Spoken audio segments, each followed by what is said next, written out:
Hello and welcome everybody. My name is Roy Boy and welcome back to another video in our super flat world. Yay!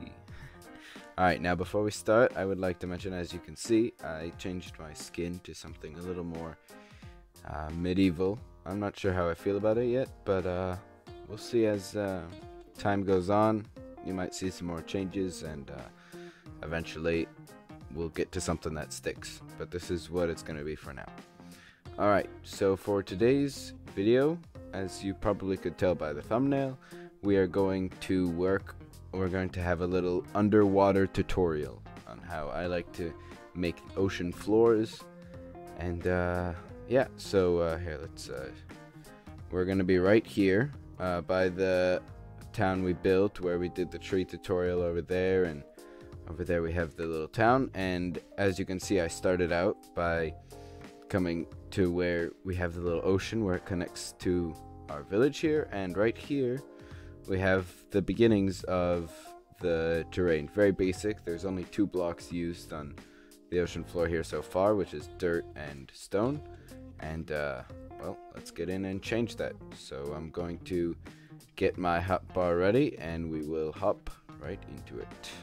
Alrighty, so as you can see over here, I decided for the gravel patches to kind of make almost like little messy piles of gravel. I made just 2 and then the beginnings of one over there. You know, just kind of really piled on a bunch of gravel in kind of a haphazard manner. And the sand, I just decided to do little strips. I don't know how I feel about the sand, but I think for now, you know, it looks alright. I think we'll stick with that. Okay, so for the next part, we can keep those here. Let's grab some coarse dirt, and we're gonna work on the dirt first because that's the biggest section. We're just gonna go through the entire on all the dirt, and we're just going to kind of break a little section out like that. Oh, that's not dirt. There it is. Like that, and just kind of put in a bit of coarse dirt. I know it's kind of there's not much of a difference between the dirt and the coarse dirt, and you really can't see it from much, but you know, it looks like such a small difference, but on the big scale it really helps the whole look. So now I'm gonna cut away and come back when all of this is filled with little patches of coarse dirt. So see you in a bit. Alright, so I've gone ahead and I've added in the coarse dirt all around the dirt here, as you can see, and it just gives the whole place a bit more, it makes it look less flat and a little more alive. Alright, now the next step is we're going to take these 4 blocks. We're going to take the jungle wood, the oak wood, the stripped spruce wood, and the stripped dark oak wood. And we're just going to go through one by one and just kind of, just kind of dot them around every now and then. And we're going to fill up, we're going to do all of it. So, yeah, I'll be back when that's done. See you in a bit. Alrighty, so now that the most time-consuming part of this project is all done, sorry about that. Alright, now that the most time-consuming part of this project is done, we're going to work on the patches of gravel now, and the cliff will come after. But for the patches of gravel, I thought I would gather a few gray blocks that had a similar texture. I thought these 3 would work quite nicely with the gravel. And yeah, we'll do pretty much the same thing we did over on the dirt, just on the gravel patches. Just kind of grab a few of these and just kind of dot in the different types of blocks just to make it a little more interesting. Alright, so I'll be back when that is all done. Alright, so we finished the gravel patches, and as you can see, I decided to go with the acacia logs as, I don't know, little pillars, and then the wool and the andesite just as to break up the gravel texture.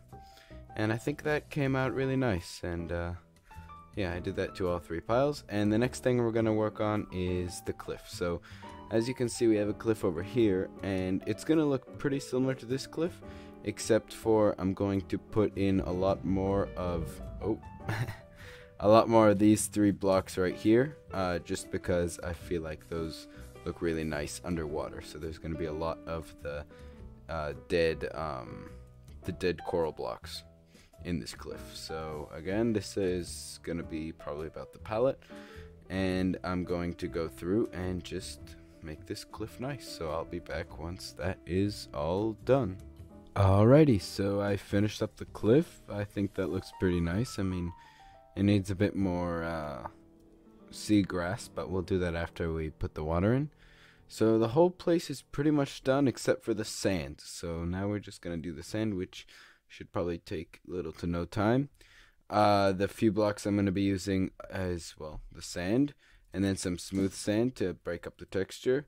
Some, what are these? Those are birch planks. And if you take a sandstone stair, and you put it upside down like this, then you actually get the texture of the side of sandstone on the top. So that can give a really nice, especially for the ocean floor, really nice texture variation for the sand.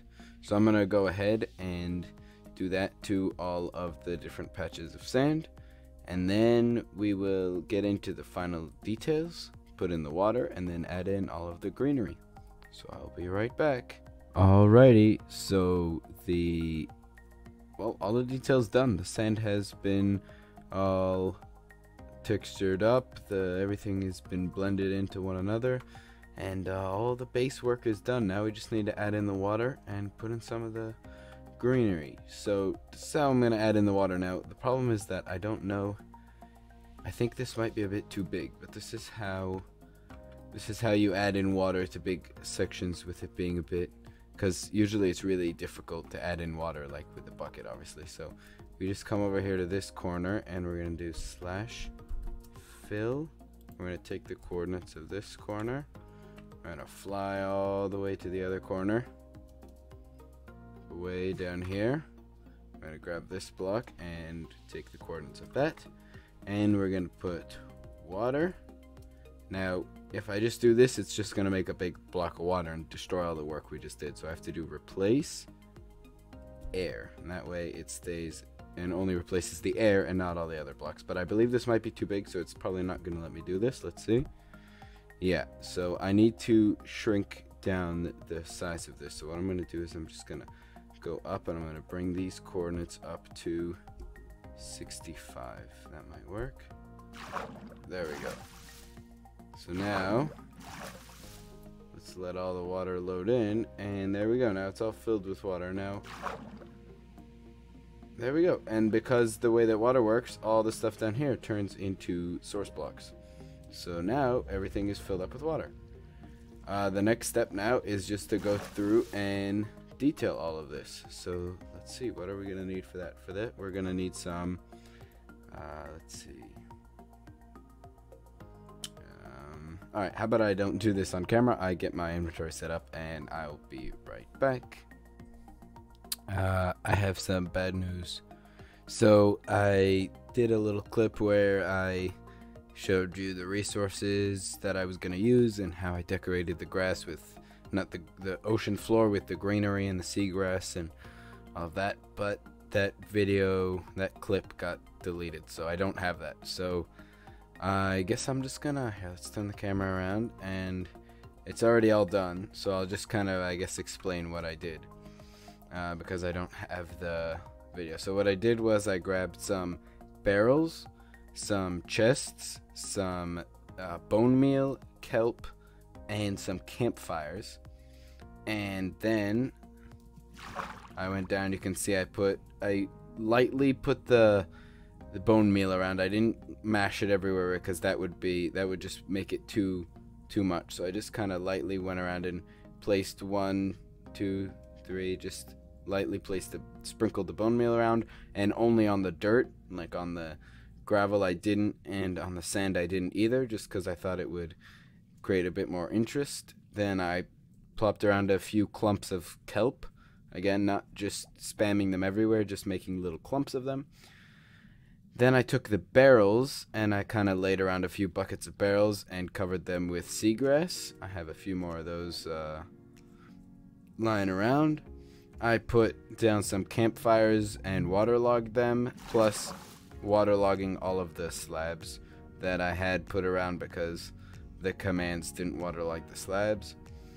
And yeah, so that's how oh, and I put some sea pickles, right? And I put sea pickles around too, just because I really like the way they look. So now that I'm done, I have to say I am so happy with the way that this water came out. I'm much happier than I expected. Like, I've done some underwater projects before, but they never really came out this good. Like, I've had a lot of practice with terraining since I last built some underwater aquatic themed places, and I have to say I absolutely love the way this looks. Yeah, so let's hop out of the water, and or no, let's do the outro underwater. Even though there's annoying water sound effects, let's swim down over here and let's do the outro in this little cave here. Let's swim down to the bottom, and let's. I hope you enjoyed this little look at underwater terraforming, and if there's any tips, ideas, any thoughts you want to leave in the comments, that would be great. Any feedback, anything at all, what type of videos you'd like me to make in the future, anything like that, that would be much appreciated. You know, all the other stuff, like, follow, subscribe, all that stuff, and yeah, check out my Instagram, and yeah, alright, well, thanks for watching, and see you next time. Bye.